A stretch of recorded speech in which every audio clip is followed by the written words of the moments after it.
Les pires jumpscares du cinéma. Une vidéo de cinéma trash. Je kiffe les films d'horreur, les films d'épouvante et tout.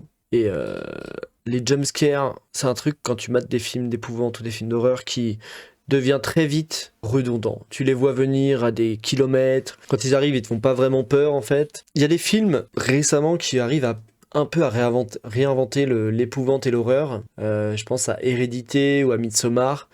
Euh, il t'amène des jumpscares sans jouer sur pas plus de la manière dont on le faisait avant. Les jumpscares avant, c'est vraiment un truc qui apparaît d'un seul coup à l'écran avec un gros bruit et enfin, dans l'idée générale, la base c'est ça, c'est un truc qui apparaît d'un seul coup avec un gros bruit et ça te fait sursauter quoi. Ça c'est très dépassé comme manière de faire des jumpscares, hein, je trouve. Aujourd'hui, on est plutôt sur des trucs qui sont présents. Dans Hérédité, par exemple, certains jumpscares, c'est plutôt des trucs qui sont présents à l'écran et qu'en fait, ils vont être un peu dans l'obscurité. Et comme ton regard est concentré sur une autre partie de l'écran, tu vas pas forcément penser à regarder de ce côté-là, ce qui peut y avoir de ce côté-là de l'écran, par exemple. Donc toi, tu seras en train de regarder tout ce qui est de ce côté-là. Et à un moment, tu vas un peu balayer l'écran et tu vas te rendre compte qu'il y a quelque chose là. Et maintenant, je trouve que les jumpscares qui marchent vraiment bien, c'est ceux qui font ça. Où ils font diversion. Et c'est pas un truc qui arrive d'un seul coup dans l'écran avec un gros bruit, c'est un truc qui est là depuis le début dans la scène, mais que t'as pas remarqué parce que t'étais concentré à regarder autre chose par ici. Et en fait, il se passe quelque chose là-bas et ça bouge un peu de temps en temps ou quoi que ce soit. Et au moment où tu t'en rends compte, c'est terrifiant parce que du coup, c'était là depuis le début et d'un seul coup, tu l'aperçois. Je trouve que ça, pour le coup, maintenant, aujourd'hui, c'est le genre de jumpscare qui marche vraiment, vraiment bien, sur moi en tout cas. Dans Hérédité, des jumpscares comme ça, il y en a plusieurs. Et je prends comme exemple Hérédité, surtout parce que vraiment, pour moi, dernièrement, c'est le meilleur film d'épouvante qui est sorti dans les dernières années, c'est celui-là, quoi. Je trouvais que avant ça, c'était Conjuring 1 qui avait bien réinventé, pas bien réutilisé les jumpscares, même si il ressemblait encore un peu. Il n'avait pas été si modifié que ça, mais je trouvais que ça marchait très bien. Conjuring 1, ça avait recommencé à me faire peur alors que les films d'épouvante me faisaient plus trop peur avant ça. Et là récemment, il y a eu vraiment Hérédité où genre j'ai vu le film et j'ai pris une claque dans la tête parce que j'ai pas vu du tout venir les trucs à chaque fois. C'était hyper dérangeant, c'était terrifiant. Il y a des scènes qui sont vraiment terrifiantes. Donc voilà. Et du coup, les pires jumpscares du cinéma, je pense que là, on va vraiment tomber sur. On va aller gratter dans le fond du panier, quoi. Dernières années. Get Out est nommé aux Oscars, dont celui du meilleur film, It Follows et son entité Ah, qui It fait Follows, c'est poursuivre pour te incroyable. tuer. Les réalisateurs ont It Follows émergé, est Ari très très Aster très avec très très Hérédité et bon. Midsommar, Robert Eggers avec The Witch et un remake du Ah oui, The Witch était vraiment bon aussi. The Witch, je l'ai vu. Effectivement, il marchait vraiment bien celui-là aussi. classique Nosferatu, prévu en fin d'année. Avec Anya Le point commun Taylor-Joy. entre tous, une peur qui se repose sur l'angoisse et l'atmosphère plutôt que sur des... Ouais, c'est ça. Désolé, c'était trop tentant. Non, sérieusement, t'as quoi contre les jumpscares? Le suspense, la tension, le sursaut, l'adrénaline, c'est pour ça qu'on aime les films d'horreur. Putain, Tout c'est le monde grudge. déteste les jumpscares. Si je te hurle dans les oreilles sans prévenir, bien sûr que tu vas sursauter. Non, moi je déteste pas les jumpscares.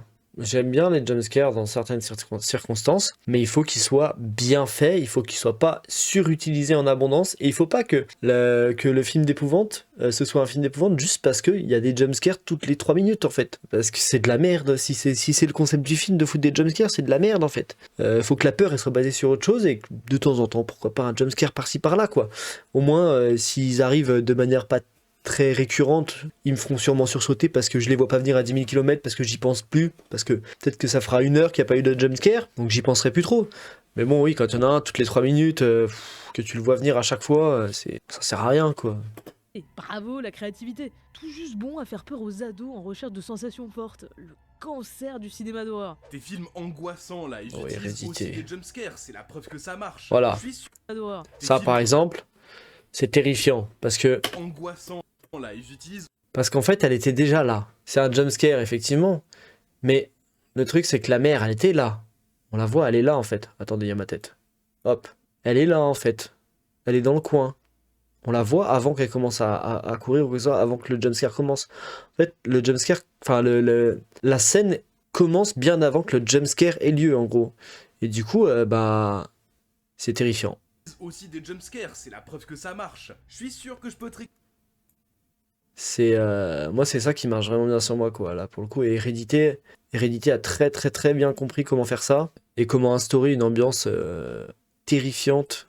En fait, c'est un mélange d'ambiance dérangeante, vraiment, et terrifiante. Réconcilier toi comme les viewers avec la mécanique en te montrant le pire et donc le meilleur jumpscare de l'histoire.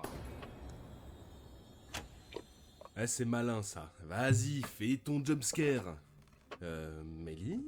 Summoner's War. Mais Ah. c'est pas un jumpscare. Non, c'est notre sponsor du jour. Un RPG au tour par tour, réputé pour sa profondeur stratégique, qui prépare notamment une collaboration avec Il y a un encore anime des sponsors, populaire, Jujutsu Kaisen. Ah. Ça par contre c'est un jumpscare. Village duel, des cas monstrueux, grosse résistance, soin pour ses J'avais alliés, j'avais et plus testé de défense Summoner's pour War. ses ennemis, et un ultime qui rend son équipe immunisée 3 tours. Ce support feu est un cauchemar pour les joueurs qui l'affrontent. C'est loin d'être le seul. Oliver, Chandra, Ragdoll, plus de 1500 que tu peux collectionner. Tu développes tes connaissances et optimises ton équipe, tu participeras peut-être au championnat du monde. Après, c'est sans 1000 pas. dollars à gagner. Tu préfères jouer de chill? pas trop mon genre de jeu, quoi. Aussi, Aussi, quoique, parce que si j'ai déjà joué à des gachas, mais après, je joue juste plus beaucoup sur mobile là. Ou sur tablette. Et avec elle, de nombreux personnages et événements. Connecte-toi J'avoue à qu'à une période, je Summoner's jouais War pas mal à pour des gachas, récupérer quand même. gratuitement l'un des personnages, un 5 étoiles dark. Puis participe aux festivités pour invoquer les autres grâce au V-Link de collaboration. Pour l'occasion, il y aura un donjon événementiel avec la gare de Shibuya en arrière-plan où tu Oh, c'est stylé, ça. pourrais affronter des malédictions et récupérer différentes récompenses. Pendant la période de l'événement, tu pourras faire des quêtes spéciales de collaboration à partir du bâtiment principal, l'école d'exorcisme. T'as l'argent que ça génère, les Jusqu'à animés et les fin mangas, septembre, c'est un alors délire. Hein. n'attends Avec pas les que collabs ça et tout. Rejoins dès aujourd'hui sur Android Tout le iOS merch. ou PC, plus de 200 C'est 000 devenu une joueurs. industrie Sur le hyper cliquez puissante. Sur Hein. le lien en description. Les films d'horreur aujourd'hui ne font plus peur. Les films récents Non, c'est pas vrai. abusent des jumpscares. Et Ça dépend généralement, plus t'en mets, plus c'est une bouse. Et ça ne fait absolument pas peur. Hein. C'est juste ridicule. Ouais, non, mais bon, alors, c'est sûr que si tu prends Winnie the Pooh Plus Blood t'en mets, and Honey plus c'est une comme bouse. Et ça- exemple, oui, effectivement, ça va pas faire peur, quoi. J'ai pas vu le 2, j'ai téléchargé, je crois, mais je l'ai pas vu. Mais j'ai vu le 1. Bon, c'est un enfer, Winnie the Pooh. Hein. Genre, vraiment, j'ai du mal à dire si c'est un navet ou un nanar, parce que je me demande. Je me dis que ça doit être volontaire de leur part d'avoir fait un film de merde. Parce qu'en fait, c'est juste que c'est tellement merdique que tu te dis, ça doit être volontaire d'avoir fait un film de merde comme ça. En même temps, je suis pas complètement certain que ce soit volontaire, parce que du coup, s'ils avaient voulu faire volontairement un film de merde comme ça, ils auraient pu mettre les potards bien plus à fond, quoi. Donc des fois j'ai du mal à différencier un navet d'un nanar, quoi. J'avoue que ça m'arrive, il m'arrive que... Voilà, ça m'arrive que j'ai... Putain, mais qu'est-ce que j'essaie de faire comme phrase là exactement? Ça m'arrive que j'ai du mal, ça veut rien dire, ça m'arrive que j'ai du mal. Ça arrive que j'ai du mal à les différencier, voilà. Vache. C'est absolument pas peur, hein. C'est juste ridicule. Dans Non mais Paranormal surtout que, bon, et plus c'est une bouse. Et ça ne fait absolument pas c'est peur. juste hein. que ça là... En fait, à partir du moment où tes monstres, ils ressemblent à ça en 2024, en 2024, hein. Ça c'est le 2, le 1 est sorti en 2023. Et il ressemblait à ça, c'est Porcinet. Et Winnie l'ourson ressemble, grosso merdo, à la même chose. Hein. Donc bon, quand je regarde un film et que je me dis, bon bah, t'as peur du monstre, enlève-lui son masque. Je me dis qu'il y a un problème peut-être... Et le pire, c'est que je pense que ce film a rapporté de l'argent, hein. Parce qu'il mise là-dessus, il mise probablement de quasiment rien investir. Et il joue sur le délire, sur le fait que c'est n'importe quoi pour faire du buzz. Parce que pour le coup, ça a dû faire un paquet de buzz, Winnie the Pooh, Blood and Honey, le 1. Ça m'étonnerait pas que beaucoup de gens l'aient vu, moi je l'ai vu. Je sais pas si je verrai le 2 par contre. C'est vraiment... Parce que ça pourrait être marrant, hein. J'ai vu quasiment tous les Sharknado même, je crois. C'est marrant, hein, Sharknado. Hein. Winnie the Pooh, pas tant, quoi. C'est pas vraiment marrant, quoi. C'est pour ça que j'ai dit que j'ai du mal à savoir si c'est un navet ou un nanar. J'ai vraiment du mal à savoir ce que les mecs qui ont eu cette idée avaient l'intention de faire avec ça, quoi. C'est juste ridicule. Dans Paranormal Activity The Ghost Dimension, dernier opus de la saga, ils y sont allés à fond. 29 jumpscares, hein. 29. Ah oui. Autant faire un tour au train fantôme, hein, c'est plus marrant. Oui. Ici, tout tombe à plat, hein. Les critiques et les Oula, fans. c'est ont très été très bas. Les Paranormal Activity nous avaient habitués à quelques sursauts faciles. Si certains sont bien orchestrés, désolé, mais le personnage qui fond sur la caméra, les placards de la cuisine qui s'ouvrent brusquement, les vieilles qui surgissent des ténèbres... Non mais ça fout marchait bien à l'époque parce que on n'était pas giga habitué à ça. Et puis il y avait le found footage. Le found footage rajoutait quand même un paquet de... rajoutait un gros plus, quoi, le fait que ce soit du found footage. sur moi, hein, c'est juste trop prévisible. Oh, c'est mignon, Aujourd'hui, les 29 jumpscares de Paranormal aujourd'hui, c'est pas Activity fou. 5. Mais tu veux savoir quel film en abuse le plus? Un site les a tous répertoriés et son verdict, c'est le dernier Rite 2 avec 32 jumpscares. Le dernier Ça Rite. vous dit rien, c'est une banale histoire de maison hantée très cliché et oubliable. Avec ses 1h40 de film, ça fait à peu près un jumpscare tous les 3 minutes. Ah bah Ça c'est ce que je reste disais moins tout à l'heure, que toutes les Host. 3 minutes. Juste 23 jumpscares jumpscare, mais pour seulement 1 heure, tu te retrouves à sursauter tous les 2 minutes et demie. Tourné en plein confinement, tu suis une conf zoom qui tourne mal. Bon, c'est déjà vu comme concept, mais le film a quand même été... Ouais, j'ai vu des films comme ça. Un super festival de cinéma d'horreur. Enchaîner autant de jumpscares à la suite, Gérard May. ça devient vite ennuyeux. Pire, on finit par réussir à les prévoir, et là, c'est mort, on sort du film. Si la caméra montre un endroit qui a l'air vide et silencieux, c'est sûr qu'il y a un truc qui va surgir Bah en ouais. faisant un gros bruit. Mais c'est pas du cinéma ça, c'est juste une réaction biologique, le stimuli auditif. Surtout que le jumpscare sans bruit, je trouve qu'il est beaucoup plus flippant que le jumpscare avec du bruit en vrai. Le jumpscare sans bruit, celui où en fait quelqu'un te fonce dessus mais en silence, je trouve que ça marche. Il y a plusieurs fois ça dans It Follows, par exemple, parce que la créature fait pas de bruit. Bah dans It Follows, les jumpscares ils marchent vraiment super bien, et parce qu'en fait ils font pas de bruit, c'est vraiment juste la créature qui avance d'un seul coup vers toi.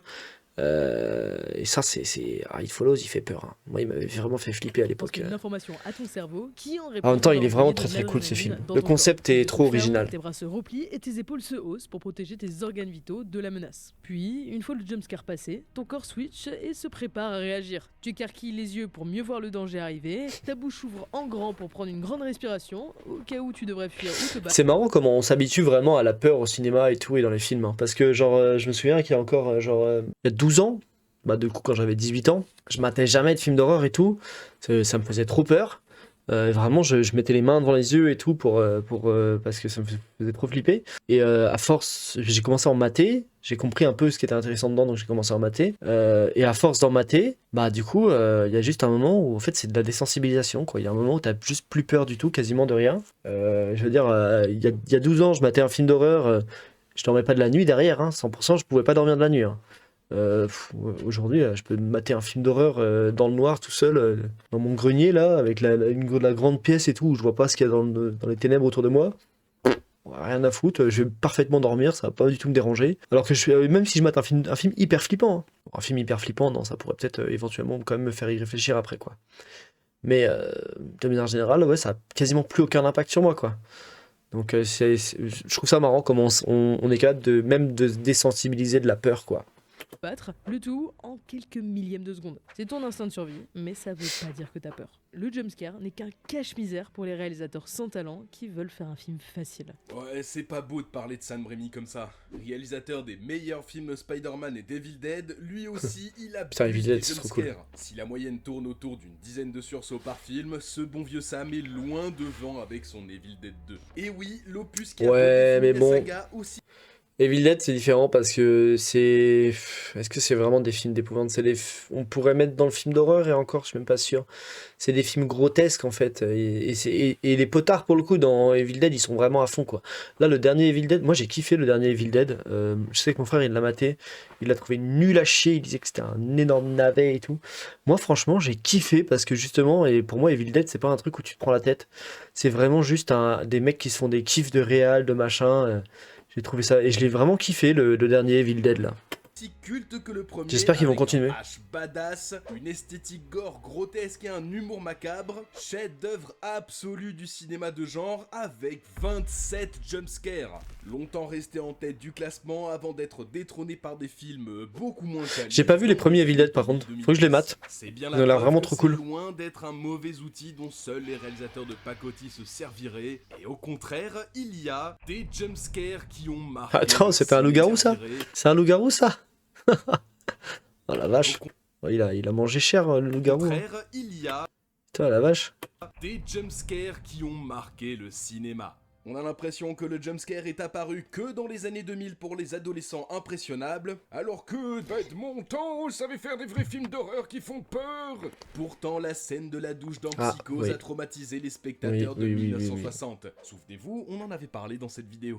Moins culte mais tout aussi effrayant, la scène dans l'escalier. Une tension parfaite. La caméra suit l'ascension du personnage avant de se placer en plongée pour qu'on ne perde pas une miette. Spielberg Non aussi mais a par casé contre, quelques qui c'est qui? jumpscares. Se placer en plongée. Vraiment, là, normalement ta vision périphérique, si tu vois rien arriver à là, c'est que ta vision périphérique elle fonctionne pas, mec, hein. Parce que là, t'es censé avoir vu du mouvement, t'es censé avoir tourné la tête. Le gars tourne pas la tête. Là, il tourne la tête arrivé à là. Et t'aurais dû tourner la tête bien avant et beaucoup plus vite et arrêter de marcher. Enfin, je sais pas, c'est pas du tout naturel comme déplacement. Là, il l'a clairement vu. Pourquoi il recule pas? C'est quoi cette réaction de hyper molle là? Bouge! Une miette. Spielberg aussi. Ouais. Bon après, enfin, Avant de c'est se Psychose placer- 1960. Je sais que c'est vieux et que voilà, Pour pour l'époque c'était quand même vachement bien. qu'on ne Mais c'est peut marrant pas le, nier. hop, il se penche en arrière avant que le coup de couteau soit arrivé, histoire qu'il soit bien en position pour mettre le cœur en direction du couteau, quoi. Vraiment comme ça, il a pas besoin, le tueur, il a vraiment pas besoin de faire trop d'efforts pour aller jusqu'au cœur, quoi. C'est impeccable. Spielberg aussi a casé quelques jumpscares dans Les Dents de la Mer, notamment une tête décapitée qui m'a filé des cauchemars. Et Alien, Ridley Scott, Ah, l'explosion Alien. de l'œuf, le dernier dîner, et surtout la scène du conduit d'aération. Et Alien, pareil, trop bien, ça a trop bien vieilli, hein. C'est peut-être une version remastered là pour le coup. Ça me paraît un peu trop propre pour que ce soit la version originale.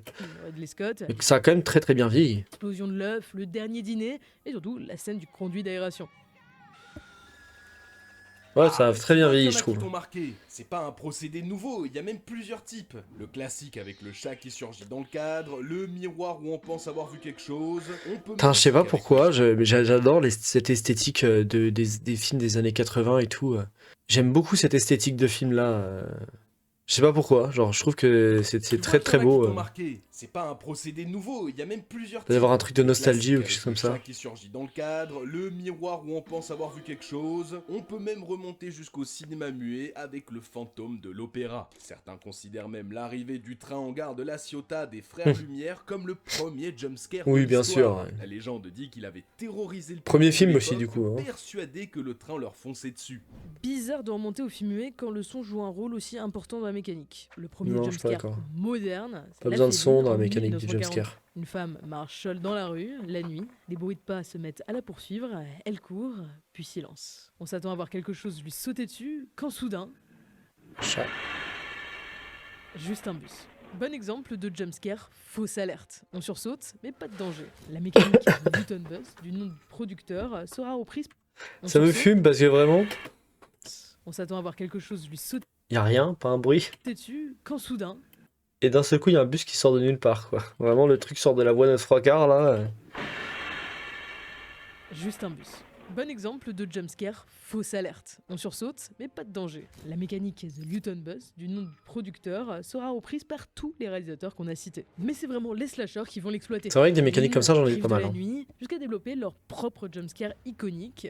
Souvent en fin de film, quand le personnage se croit en sécurité, le tueur revient pour un dernier sursaut. Mm. Attention, giga spoiler, le plus iconique est probablement celui du Ouais, premier la vendredi tête. 13. Ah oui, avec il Jason la qui chope, entraîne dans la barque. l'héroïne au fond du lac. Un jumpscare très clairement inspiré de Carrie de Brian De Palma, pas un slasher, mais sa fin a marqué les esprits avec cette main qui sort de terre. Et si le slasher a donné ses lettres de noblesse au jumpscare, il l'a aussi tiré vers le bas. Tous les remakes et les suites des années 2000 en ont abusé Ouais. en espérant faire mieux que l'original. Et ça, en vain. Alors comment ça se fait qu'on ait plus de jumpscare aussi marquants? Il y a des règles à suivre, un timing à respecter. Prenons Mulholland Drive. Pas un film d'horreur, Pas mais vu. un super jumpscare. D'abord, introduire la Ah ouais menace. Le personnage raconte qu'il rêve souvent d'un homme caché derrière un diner. Son ami et lui décident alors d'aller vérifier. Deuxième étape, un moment calme pour relâcher la pression. Il y a l'air d'avoir rien derrière le mur du diner. Et enfin, surprendre le spectateur. Bah moi je trouve que justement si tu suis exactement ces procédés-là, ces 3 étapes, bah je trouve que du coup c'est plus un jumpscare parce que c'est pas du tout surprenant quoi. Moi si tu fais toutes ces étapes exactement dans le bon ordre, bah moi je vais le voir venir le jumpscare en fait. Il va pas du tout me faire peur, c'est ça le problème. Avec une image horrifique et un gros bruit. Bon, là, on ne vous le spoile pas, mais ça marche à chaque fois. L'ambiance Bah non. sonore est hyper Non, ça marche pas du tout à chaque importante. Je crois que le silence Justement, précède la maintenant il chanson. faut le réinventer parce qu'il a trop été utilisé en fait, il a trop été exploité, du coup tout le monde le connaît, tout le monde sait exactement comment il arrive, et bah ça marche plus quoi, ça marche plus du tout pour les gens qui matent un peu de... à partir du moment où t'as maté un minimum de films d'épouvante et d'horreur dans ta vie, le jumpscare il peut plus fonctionner sur toi, pas avec cette méthodologie là en tout cas. Mais c'est faux, les petits bruits sont surtravaillés. Le vent qui souffle, le bois qui craque, les vêtements qui se froissent. Le spectateur est sur ses gardes, à l'affût, donc il sursautera plus fort. Le souci, c'est que les mauvais films sautent la préparation pour passer direct au sursaut, ce qui gâche le plaisir. Dommage parce qu'on a déjà parlé de plein de jumpscares vraiment brillants, mais on n'a pas encore trouvé le meilleur jumpscare de l'histoire. Vous saviez qu'il y a eu 5 suites de l'exorciste, vous? Et perso, je vous conseille le 3. Il contient le jumpscare le plus efficace selon les gens sur internet. Ah ouais? Des événements bizarres surviennent dans un asile psychiatrique, la mort rôde, un long plan sur un couloir, Ah oui. des faux jumpscares pour jouer avec nos Je sais nerfs, ce que c'est. une chorégraphie qui détourne notre vigilance, Le mec qui sort puis vers le... l'apparition d'une figure blanche menaçant le personnage à son insu, le zoom et le bruit renforcent la surprise. J'avoue que celui-là, il a dû bien marcher. De son côté, la science est Je comprends aussi pourquoi amusée il- à trouver le Je comprends pourquoi il est considéré comme le meilleur. Parce que j'avoue que ça, à l'époque, ça devait être vraiment, vraiment très, très efficace sur le spectateur. film le plus Encore aujourd'hui, terrifiant. d'ailleurs. En se basant sur les battements du cœur, c'est Sinister qui a été élu vainqueur plusieurs années mais d'affilée Sinister, par le projet Science of Scare. Un étudiant tombe sur des Ah, Sinister, vieux il est films terrifiant, relatant des vraiment, différents meurtres s'étant produits dans sa nouvelle maison. Il décide de les visionner. Sinister, c'est un des premiers films d'horreur qui a vraiment, vraiment marché de ouf sur moi, je pense. Et je sais que je suis pas le seul, je crois que ma sœur aussi, ça l'avait trop marqué. Et j'en ai parlé avec des potes d'un pote une fois en soirée. Pareil, genre, ça avait trop marché sur eux et tout, ils s'en rappelaient vraiment bien. Parce que quand on parlait de films d'horreur qui faisaient vraiment peur, on avait tous, enfin, on était deux à avoir cité ça, à y avoir pensé, quoi. Donc, c'est que c'est pas celui qui m'a fait le plus peur, mais je pense que bah, il fait partie clairement des premiers films, 2012, hein. C'est à peu près là, je pense que j'ai commencé à vraiment mater les films d'horreur. Il fait partie des premiers films d'horreur que j'ai matés et qui m'ont vraiment fait trop peur, quoi. Une entité surnaturelle se met à le poursuivre. Des jumpscares vraiment bien pensés comme celui de la tondeuse à gazon. Et si le film Ouais, la tombe tondeuse, parfois ouais, dans genre. le cliché avec l'entité qui surgit en gros plan devant la caméra, il lui arrive d'être plus subtil en la faisant apparaître dans un coin du cadre, surprenant le spectateur pas attentif. Il y a eu un renouveau du cinéma d'horreur dans les années 2010 grâce à Blumhouse Productions. Vous avez déjà vu leur logo, Paranormal Activity, Sinister, American Nightmare. Ils ont tendance à produire des films à petit budget qui deviennent ensuite des franchises à succès. En contrepartie, le réalisateur Ouais. obtient une Ils grande... donnent des petites sommes à n'importe... En gros, ils s'en foutent. Ils vont te filer des thunes, peu importe qui t'es. Mais des toutes petites sommes, en gros. Et ils te disent, fais un film avec ça. Et du coup, si ça floppe, ils s'en foutent parce que eux, ce qui compte, c'est juste de tomber sur un mec qui va avoir l'idée du siècle et qui va faire exploser le truc et faire énormément d'oseille avec ça, quoi. Ça a marché avec Paranormal Activity. Paranormal Activity 1, il a coûté genre 10 000 balles à faire ce film. Le truc a rapporté des dizaines et des dizaines de millions à lui tout seul, juste sur le premier film, on parle même pas des suivants. Je pense que Sinister a dû coûter plus cher, mais Sinister a pas dû coûter très cher non plus, hein. Pareil, American Nightmare, le 1, donc La Purge, pas dû coûter très cher non plus. C'est des films qui coûtent pas hyper cher à produire, mais en fait, ils donnent des thunes à des réalisateurs qui ont une vision, d'autres studios prêteraient pas de thunes parce que c'est risqué les projets qu'ils ont et tout. Et du coup, ça passe ou ça casse, mais bon, si ça casse, c'est pas grave parce que c'était pas tant d'argent que ça. Et si ça passe, généralement ça marche bien, quoi. Ça rapporte vraiment de l'argent, donc c'est cool. Donc en gros, ils se rattrapent très largement sur les films qui réussissent. Donc c'est pas grave, tous les films qui floppent à côté, c'est pas grave, ils s'en foutent parce qu'il y en a tellement qui réussissent à côté que c'est ok. liberté artistique. Enfin, Et aucun... Parce que c'est pas ça que je voulais dire. Ceux qui floppent, c'est pas grave parce que ceux qui réussissent à côté rapportent tellement d'argent que ça compense largement le flop. s'est jamais Voilà. autant démarqué que James Wan. Considéré aussi influent que ses compères plus arty, comme Jordan Peele ou Ari Aster, mais qui a la réputation d'abuser des jumpscares. Pourtant, il y a une vraie Franchement, ça marche virtuosité bien. dans les sursauts de Wan. Celui Bah ouais. Insidious, par exemple, a marqué toute Conjuring, une génération de Insidious, fans d'horreur. ils sont vraiment Un bons. simple chant contre chant pendant la discussion. La situation est anodine. Le récit de la grand-mère ne nous prépare pas au choc lorsque le démon apparaît. Même si c'est à moitié caché derrière un des personnages, son visage rouge et noir faisant ressortir ses yeux et ses dents, brutal, furtif, mémorable. Et faut pas oublier les films Conjuring. La sorcière sur l'armoire, la pièce Conjuring au m'avait crucifix vraiment fait retourné, flipper. la putain de nonne, si terrifiante qu'elle a eu sa propre saga spin-off. Mais le plus culte, ce sont les mains. Pas de visage horrifique ou de Oui. bruit terrifiant, juste des mains qui sortent des ténèbres Horrible. pour applaudir. Même Ça, c'était si vraiment- ce n'est ça pas marchait des vraiment bien films comme sans jumpscare. souvenir.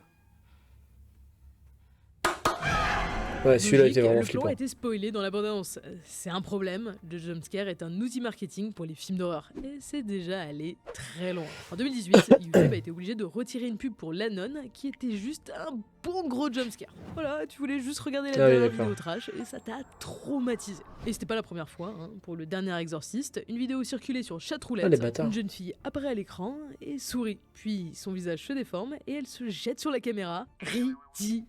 Voilà, c'est pathétique qu'un film se vende sur des jumpscares plutôt que sur son histoire ou son ambiance. Bah ouais, Pourtant, ça sert à utiliser rien Internet, surtout. C'est pas idiot. Véritable niais jumpscare et screamer avec Bah, des tu vas pas modes mater des comme films, Maze ou la fausse pour des pub de jumpscares, quoi. Oscar, et bien sûr des jeux indés dont Amnesia. Oh qui non, a Amnesia, propulsé putain, des quel enfer. youtubeurs comme PewDiePie. La franchise des Five Nights at Freddy's a bâti sa réputation sur ça. Si son adaptation au cinéma n'a pas des screamers aussi marquants, la commu est toujours ultra active en ligne. Preuve qu'il existe une vraie culture du jumpscare qui définit Ah, Mama, notre expérience Mama, elle fait peur, hein, par contre. Hein. Mama, je trouvais qu'elle faisait en vraiment ligne. peur. Preuve qu'il existe Théma, ce monstre de l'enfer, là. C'est quoi ce chétan, là? une vraie culture du jumpscare. Il fait peur, ce qui film. définit Il marche notre bien. expérience et notre rapport à Mais les derniers trucs... Non, j'ai dit que le dernier truc d'épouvante qui m'avait vraiment marqué, c'est Hérédité, c'est faux, en fait. Je viens de me rappeler. Hérédité, c'est le dernier film d'épouvante qui m'a marqué. Mais le dernier truc d'épouvante qui m'a marqué, c'est The Haunting of Hill House. Et je m'attendais pas du tout à ce que ça marche sur moi. J'ai été vraiment choqué. En fait, c'est super bien écrit, les personnages sont hyper bien développés, et du coup, l'horreur marche super bien parce qu'elle est liée aux personnages souvent dans Hill House, et comme les personnages sont bien développés, du coup l'horreur elle t'impacte vraiment fort parce qu'elle impacte très très fort les personnages, quoi. C'est compliqué à expliquer sans spoiler parce qu'il y a des trucs vraiment que je peux pas expliquer sans spoiler des trucs, mais je veux pas spoiler ça parce que c'est trop bien de le découvrir sur le moment, quoi. Mais du coup je vous conseille d'aller voir Haunting of Hill House, et si vous aimez bien vous pouvez aller voir The Haunting of Hill Manor après. C'est un spin-off pas du tout lié à Hill House, c'est juste un peu le même concept. C'est une maison hantée, sauf que Hill Manor, c'est assez différent, ça fait beaucoup moins peur. Et en vrai, je dirais que c'est plus une histoire d'amour, en vrai, avec un peu d'épouvante et un peu de drame. Alors que Hill House, c'est vraiment épouvante, horreur, drame, en gros. Voilà. Mais ouais, Hill Manor, c'est beaucoup plus léger, c'est beaucoup plus doux comme série. Et c'est des mini-séries les deux, c'est genre 8 épisodes chacune, je crois. Ça se mate très très vite. Hill House, je l'ai dévoré en 2 soirs, je crois.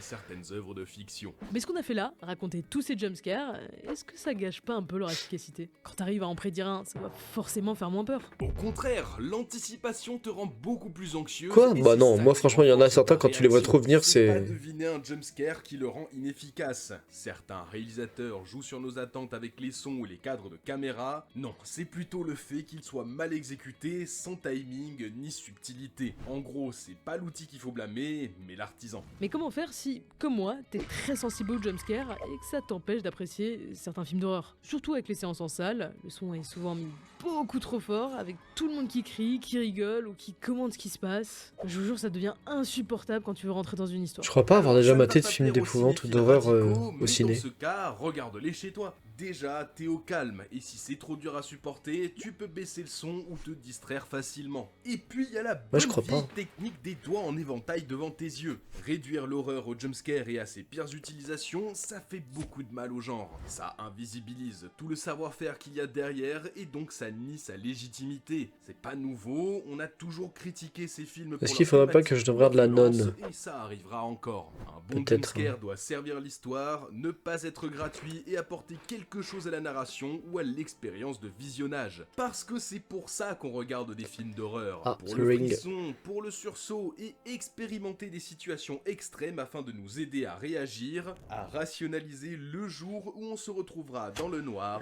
et qu'un bruit suspect se fera entendre. Summoners War. Merci encore pour leur soutien. Télécharge le jeu, participe à l'event Jujutsu Kaisen Ouais. et obtiens gratuitement un personnage 5 étoiles grâce à notre lien en description. Bah moi je suis pas trop d'accord, hein. Franchement le truc de l'anticipation et tout, le délire que ça fait monter la peur, oui je suis d'accord que l'anticipation d'un jumpscare ça peut faire monter ta peur et tout. Le truc c'est que y en a beaucoup dernièrement qui sont beaucoup trop prévisibles en fait, hein, genre et du coup quand tu sais exactement à quel moment ça va être le jumpscare, bah là t'as pas peur quoi. Alors que quand tu penses justement qu'il est un moment et qu'il arrive pas et tu fais ah, et ensuite en fait il arrive, là, oui, ça peut t'accrocher, ça peut t'avoir, quoi, du coup. Parce que t'as un moment de soulagement, et puis d'un seul coup, tu retapes un coup de pression. À la limite, oui, en changeant du coup le rythme et tout, mais autrement, souvent ça marche pas trop, quoi. Franchement, dans les derniers films, en tout cas, les derniers films d'horreur ou d'épouvante vraiment bof moyen que j'ai vu, ouais, ça marchait pas très très bien sur moi.